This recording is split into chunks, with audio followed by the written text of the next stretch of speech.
Here now to respond to these latest claims from Omarosa Manigault Newman and maybe reveal some new information of her own, the former spokeswoman for the 2016 Trump campaign, current senior advisor to his 2020 re-elect campaign, Katrina Pierson. She is quoted, or perhaps you'll say misquoted, in Omarosa's new book. Good evening, Katrina. Good evening, Ed. Thanks for having me. All right. I appreciate you being here. A lot to unpack. Let me start first with a quote from the book so we can get it from you directly about whether this is true or not. In the book, Omarosa says Katrina had heard from her sources that the tape was of Trump using the N-word. Someone she knew who knew political strategist Frank Luntz told her that Luntz had heard it. Lynn, as in Lynn Patton, a longtime Trump aide, reported she asked Trump about it on the plane, specifically whether it was possible such a tape might exist, and he said no. Then she, Katrina, asked him what he wanted her to do, and he said, put it to bed. Katrina cursed and said, he said it. Did that happen? No, Ed. That did not happen. It sounds like she's writing a script for a movie. You know, I've already been out there talking about this. That is absolutely not true. I have no sources with that tape. I have no connections to anyone at Celebrity Apprentice other than Omarosa. And in fact, she was the only one that brought this tape up. People that I've checked with, who she's mentioned, have no idea what she's talking about. But you know what, Ed? I'm really not going to be angry about this. Clearly, Omarosa is in a very desperate situation. I really do feel sorry for her. This is obviously trash for cash.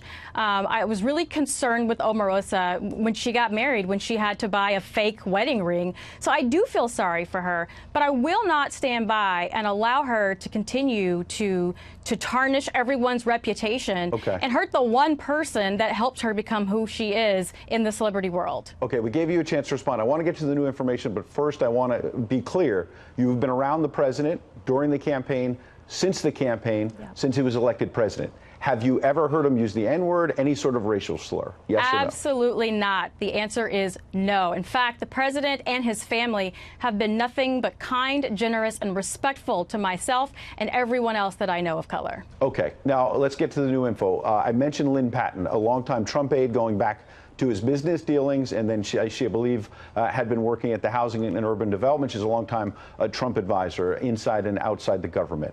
I understand she's putting out a statement this hour that is refuting these claims. Can you tell us about that? Oh, absolutely. Look, as I mentioned, Omarosa was the source of this tape. She was concern trolling this tape since the latter part of the campaign, in my opinion, as a tool of manipulation of those around her.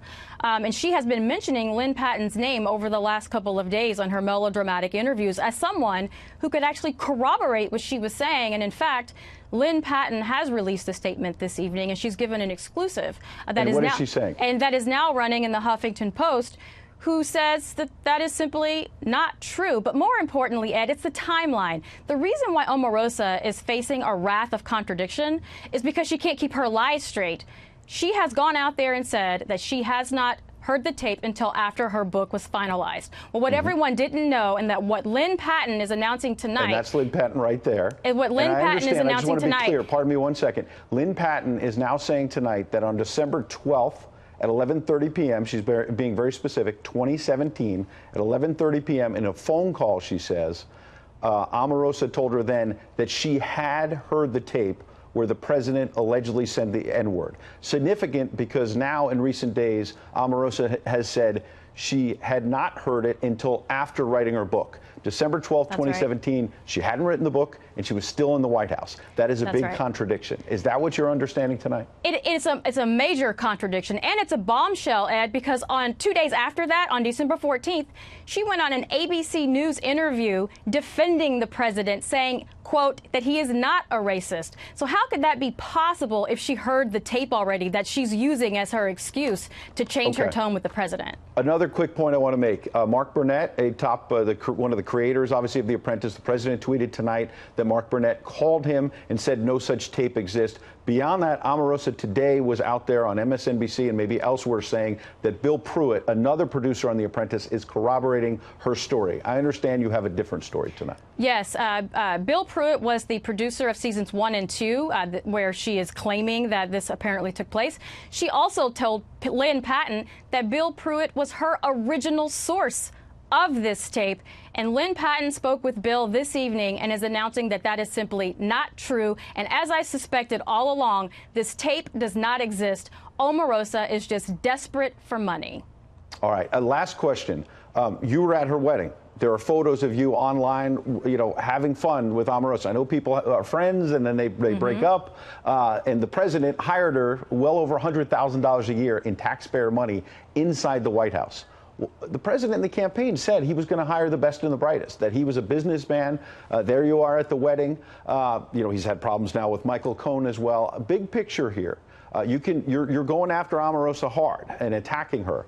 But the fact of the matter is, I'm not attacking her. I'm just stating the facts. Well, you talked about her ring, and you said that this is trash for cash. You said it was trash for cash, and so I want to be clear. You've been friends with her, and the president hired her to a sensitive White House post, being paid almost $200,000 a year in taxpayer money. That was a mistake, wasn't it?